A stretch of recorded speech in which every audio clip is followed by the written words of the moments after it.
Welcome back to Mecha Mondays. Strap in because today we're gonna aim for the top. Aim for the top Gunbuster, that is.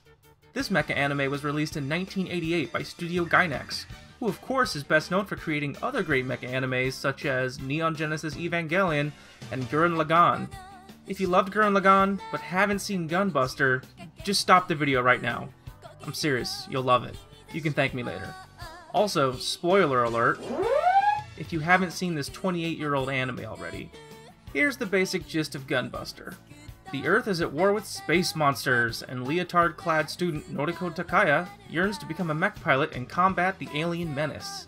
Her father was a famous space admiral who was killed by these aliens, thus giving her further motivation to go to pilot school. However, she's a terrible pilot, at first anyways, and she struggles her way through training.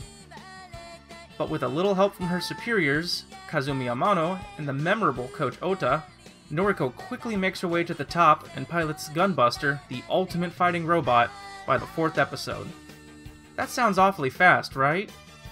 Well, Gunbuster only has 6 episodes in total. However, this show accomplishes more in 6 episodes than many shows can accomplish in 26 episodes. Top it off with some gorgeous animation that still holds up to this day, and you've got a recipe for success.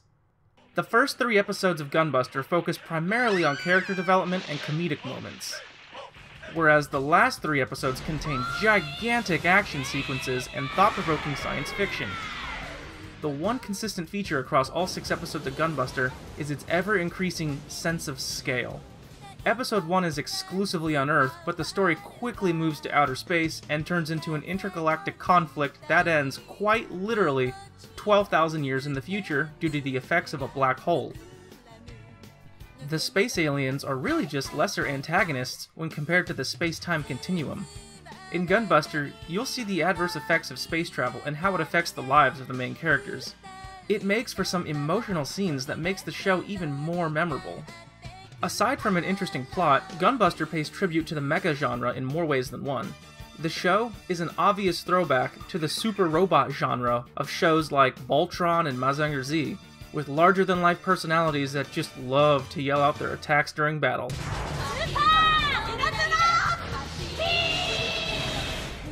However, themes such as deep space travel and emotional character development really harken back to shows like Macross. And of course, I couldn't talk about Gunbuster without acknowledging its love of 80s pop culture. I mean, in the first episode alone, we've got a training montage straight out of popular 80s sports films like Chariots of Fire and Rocky III. The mechs are doing push-ups for crying out loud. Oh, and get used to all the female characters dressing like they're in the movie Flashdance. It's eye candy for the sake of eye candy. Meanwhile, Noriko's pilot training, and even the title of the show itself, are direct references to the movie Top Gun. Again, I can't recommend Gunbuster enough.